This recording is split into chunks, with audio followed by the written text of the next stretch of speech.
Fala, nação rubro-negra! Agora, a equipe rubro-negra volta suas atenções para o Campeonato Brasileiro. No próximo sábado, o Flamengo recebe o Mirassol no estádio do Maracanã em um duelo inédito na história do futebol brasileiro.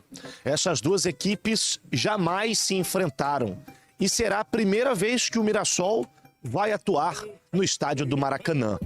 Para esse confronto, o técnico Felipe Luiz, que deixou claro já há bastante tempo as prioridades do Flamengo na temporada, vai mandar a campo o que tem de melhor. Isso não inclui o meia Jorginho. Ele que vem sendo bastante utilizado desde sua chegada. Ele recebeu o terceiro cartão amarelo contra o Ceará e por esse motivo ele vai cumprir suspensão. Existe a possibilidade do meio-campo do Flamengo, os dois volantes, serem formados pelo Alan e o Everton Araújo, já que o De La Cruz segue no departamento médico. Mas não é apenas desfalque que o técnico rubro-negro tem para esse confronto. Pelo contrário, ele tem retornos importantíssimos. Luiz Araújo e Bruno Henrique, que ficaram fora do jogo contra o Atlético Mineiro no meio de semana por conta de controle de carga, provavelmente serão relacionados. E o último reforço do Flamengo anunciado e apresentado também deve, pelo menos, ser uma opção no banco de reservas. O meia Jorge Carrascal, colombiano de 27 anos, já está treinando com os demais companheiros, inclusive já está regularizado. Portanto, ele deve ser uma opção para o técnico Felipe Luiz.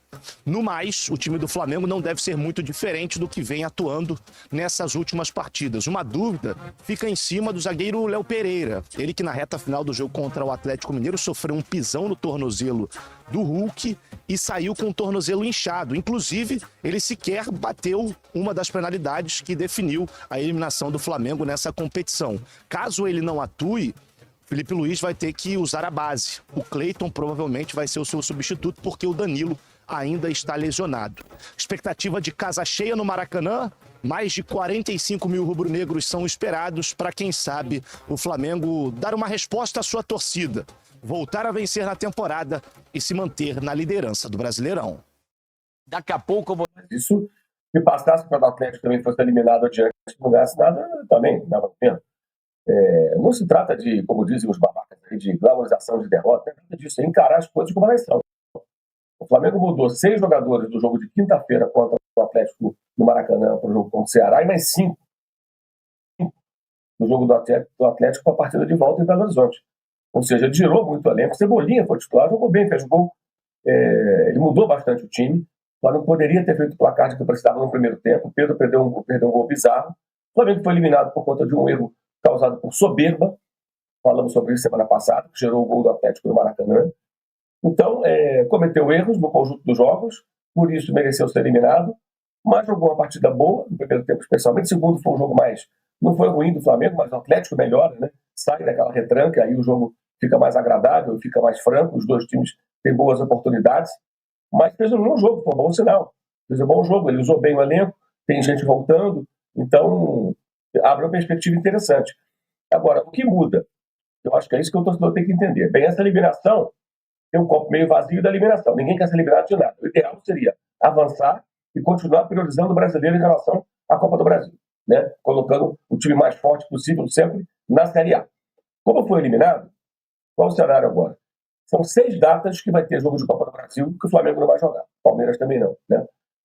Dessas 6, uma deve ter um jogo contra o Sport, que é um jogo remanejado por conta do Mundial de Clubes. É o gol que o Pedro perdeu. Mas 5 outras datas o Flamengo vai ter dias livres. Por exemplo, vai ter Flamengo e Palmeiras terão voltas de data FIFA que os times vão ter que escalar jogadores voltando de viagem, por exemplo, e Flamengo, Palmeiras, São Paulo também, claro, não vão ter esse problema. Vão receber seus jogadores convocados, vão treinar para jogar no fim de semana. Período de 6 dias, 5 dias, 13 dias, sem jogo. E aí o técnico tem que apresentar mais, porque ele vai ter tempo de trabalhar. Porque as pessoas não percebem, a logística dos times é muito pesada, de fato. Por exemplo, quinta-feira, o Flamengo saiu do Maracanã, depois da meia-noite, perdeu para o Atlético. Sexta-feira, você não treina para valer. Você tem recuperação. Sábado, tem uma atividade com todo mundo participando. Viagem para Fortaleza. Do momento que você sai do CT, a hora que você entra no hotel em Fortaleza, isso dá umas 7 horas, gente. Tá? Aí você chega no hotel, no sábado, dorme, domingo joga. Eles chegaram no Rio de Janeiro e tem voo fretado em 2h30 da manhã na segunda. Segunda você não tem um treino completo, você tem uma atividade mais leve. Terça treina, viaja para Belo Horizonte, joga na quarta. Quando você não tem um jogo de meio de semana, você tem a semana para treinar. E como tem 2 jogos no Rio de Janeiro, em São Paulo, em casa, você nem viaja. 7 horas viajando, 7 horas voltando, são 14 horas envolvido entre ônibus, hotel, avião, aeroporto, comendo o que é possível. Isso tudo afeta. Mas quando você tem tempo, aí sim, deve vir a cobrança. O Flamengo, a partir do momento que tiver tempo para treinar, tem que jogar mais bola. O Palmeiras tem que jogar mais bola. O São Paulo tem que jogar mais bola. Entre outros que caíram. Porque passam a ter um tempo maior à disposição da comissão técnica dos atletas. Esse é o ponto. Acho que a cobrança passa a ser agora. A partir do momento que tem um intervalo maior entre as partidas, não é agora, mas vai ter já. Isso tem que ser colocado na avaliação. E no questionamento e na expectativa pelo futebol jogado. Jogar mais significa jogar melhor, consequentemente, você pode estar mais perto das vitórias que você almeja na competição mais importante no âmbito nacional, que é o Campeonato Brasileiro, no qual o Flamengo é líder, com melhor ataque, com melhor defesa e com um jogo a menos em relação ao outro time que tem a mesma pontuação, que é o Cruzeiro. Olha, o Leonardo Jardim, o técnico do Cruzeiro, um dos classificados, falou a seguinte frase sobre isso que o Mauro está falando, sobre desgaste e tal. Por isso que eu não quero trabalhar muitos anos aqui no Brasil, para não ter esse desgaste. Por outro lado, ele fala, por outro lado é apaixonante. Arnaldo, dessa turma que está classificada aí, quem é o favorito? Coringão? Pessoal, o Flamengo aí, né? Atrás de reforços, como você viu o Vini aí, Bueno falando, né? O Flamengo identifica a lacuna no elenco e monitora 3 posições, né? O desfalque nos últimos jogos, né? E o desgaste físico dos jogadores por causa do calendário intenso. Até como agora você viu o Mauro César falando e o técnico do Cruzeiro falando, o Jardim, que não quer ficar aqui por muito tempo, porque aqui, meu amigo, é muitos jogos. E a culpa sempre explode pro técnico, né? Quando começa a perder, que os jogadores cansam, o físico cansa, meu irmão. Aí o rendimento cai, né? Depois de debater internamente, o Flamengo chegou à conclusão que precisa buscar um zagueiro nos 2 jogos. Ontem eu botei uma capa aí, né, de um jogador que o Flamengo, que rolou aí em especulação. Rapaz, esse cara cai. O pessoal ama dar dislike nos vídeos dos outros. Véio. Você posta o vídeo você bota lá trechos, né? E às vezes coisas que a pessoa nem assiste na televisão aberta. E os caras ainda dão dislike no vídeo, achando que a gente tá fazendo assim algo errado, entendeu? É complicado trabalhar com o ser humano. Vida que segue, né? A gente viu aí nos 2 jogos contra o Atlético Mineiro, né? Pelas 8ª de finais da Copa do Brasil. Felipe Luiz não teve como poupar a dupla de zaga titular, porque Danilo está no departamento médico, né? Outras opções já eram jovens, como o João Vitor e o Cleito.